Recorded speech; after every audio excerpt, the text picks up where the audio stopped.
Hello and welcome to another episode of Workplace Wizards Podcast. This is episode number 54. The title of this episode is called The D Personality Style, those with the decisive, the direct, and the determined personality style. So let's kick it off. My name is Arnold Smalley, better known as Arnell. For all my close friends, they always call me Arnell. So we're with Small World Solutions, and we're bringing you Workplace Wizards Podcast to help all HR help you improve your workplace environment. So let's kick it off. The last 3 weeks, we talked about other personality styles. Remember, we started off with the S personality style. And the S personality style, you got to remember, the S personality style is about 35 to 40% of the population. It is the biggest group of personality styles within everything DISC. We're talking about everything DISC, the DISC personality styles, the D, the I, the S, and the C. We started out with the S personality style. Like I said, it's 35 to 40% of the population. S personality styles are those people that are very supportive, they're very sincere, they're steady, they're the ones that want to help everyone. If they can, they give you the shirt off their back. Some of the things that the S personality is known for is being harmonious. They're very helpful. They're great listeners, and they're very consistent. The one thing that you don't want to do with an S is put them in a situation of conflict. They do not like conflict, nor do they like sarcasm. Don't be smarty pants with an S, because they don't like the sarcasm and they really don't like the conflict. Then we transitioned over into the I personality style. Now, the I personality style, these are about 25 to 30%. Both the I and the C, they're around 25 to 30% of the population. So they're just under the S population. But the I itself these are the influencers. We talked a lot about the I's a couple weeks ago, where we talked about they're the influencers. They're very interactive. They have wild imaginations. They're very enthusiastic. They're the ones that always want to be the center of attention. They want to be the one on the stage. They want to be, they want to be the one that has all the attention around them, and they want to make everyone else laugh. But the one thing you don't want to do to an I personality style, please don't ever embarrass them, because they do not like being embarrassed. All right, those are some of the characteristics of that I personality style. Then we transition into the C personality style. Now, the C personality style is where those individuals who are very cautious, they're very calculating, they're very credible, they're very detail oriented. They're logical, they're systematic, they like to get things done by the numbers. They're very methodical when it comes to, hey, if you need something done, let's get it done right the first time. Why? Because they do not like mistakes. They do not like mediocrity. They're the type of individual, hey, let's slow down. Let's do it right the first time so that we don't have to repeat ourselves. They're also that personality style that wants to, they want to do they dot all the I's and cross all the T's. They're known as perfectionists. Sometimes they can be known as perfectionists, where they just want to make sure everything is perfect. But the main thing you don't want to do to a C is you don't want to make mistakes in front of them. You don't want to have them make mistakes. You don't want to be mediocrity around them, because that's what they don't like, is the mistakes or the mediocrity. All right. So we're transitioning today is we're talking about the D personality style. That is my personality style. We are the lowest of the population. In the population, we only encompass about 5 to 15% of the population.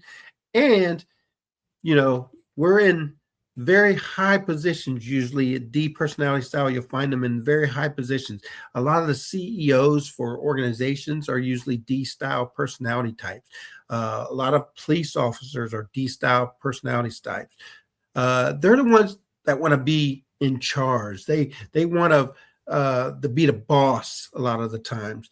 And remember, today I'm going to talk about me because I am a high D personality style.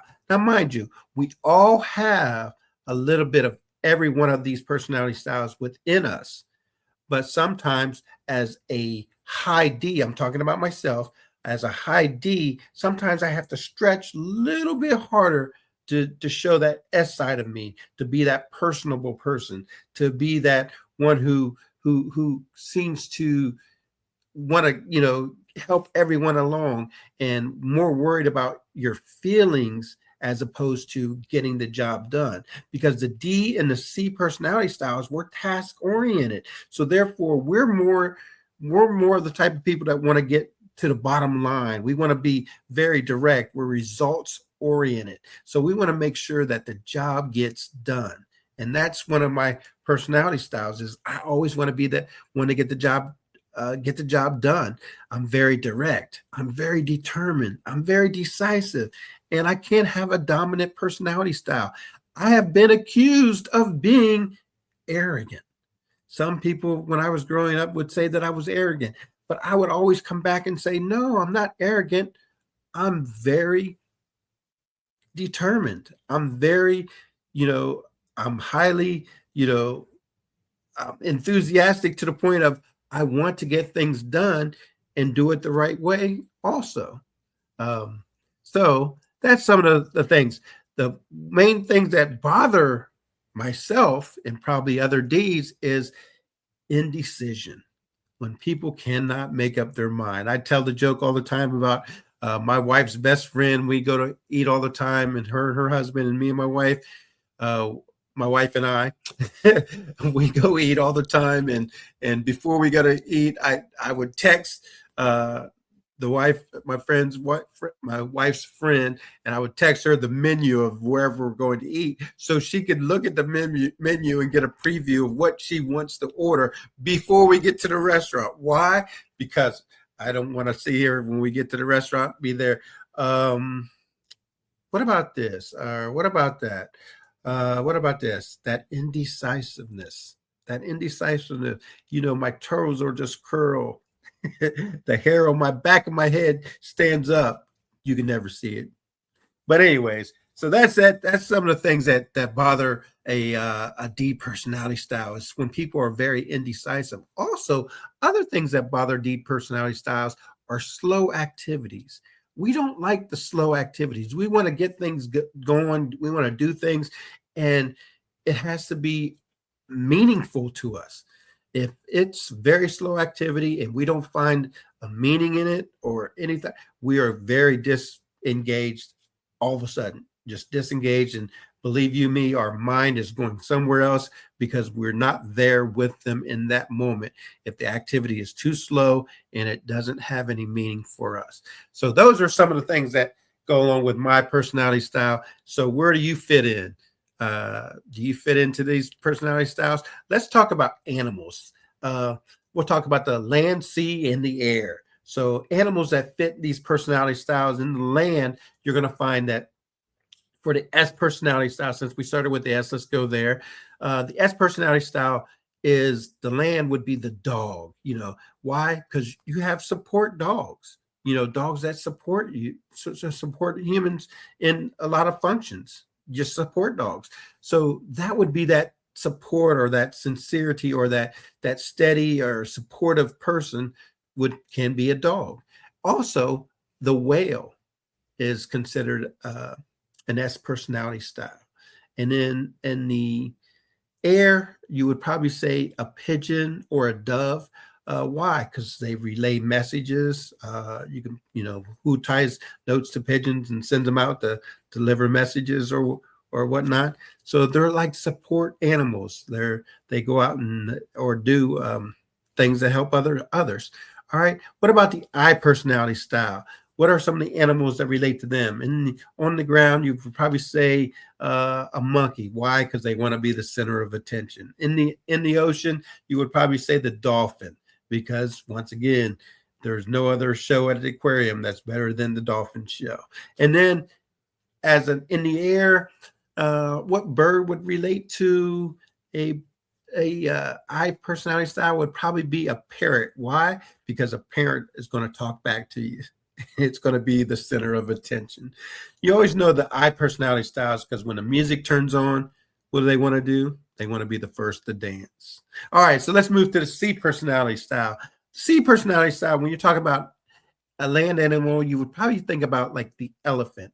Why? Because they are slow, they're very methodical, and they have a great memory, and they don't make the mistakes. So the elephant would fit that land animal type for that personality style. What about the owl? The owl is the flying bird that fits that personality style. And then in the sea, you would probably say a sea urchin. All right. And the last was the D personality style. That D personality style, if you're going to talk about a land animal, it's got to be, because I'm talking about myself, it's got to be the lion. Why? Because it's very strong, aggressive, and it's like the boss, it's the king of the jungle. That's a D personality style. In the ocean, it would be the shark. Why? Once again, king of the shark, king of the ocean. It's the most dominant predatorial thing in the sea. And then when you talk about in the air, you'd have to go with the eagle, or my favorite bird is the hawk. Why? Because they're very predatorial and they rule the sky, and they pretty much can attack in the sky and on the ground and in the water. So those are very, very aggressive style birds, and they would fit that D personality style. So that covers the DISC personality styles. I hope you enjoyed our 4 events. If you didn't get a chance to go back, if you didn't hear from any of those previous, please go back and check out episodes 51, 52, 53, and 54. Those were the episodes that have the DISC personality styles, and I hope you enjoyed them, and maybe I hope you learned a lesson or two from them. If you want to continue, we are moving forward into next month. So starting in June, we are going to start with our strategic performance systems. This is empowering organizations to achieve more by attracting and retaining top talent, by developing managers into leaders who inspire, by creating a lower stress environment where every employee can thrive, and fostering that team cohesion. Hey, the return on investment for this, your ROI, is measurable results and higher productivity. So if those are things that interest you, please follow us next month in June, and we're going to talk a lot about that and have webinars to help managers become leaders who inspire. So join us next month, Small World Solutions and in Workplace Wizards podcast.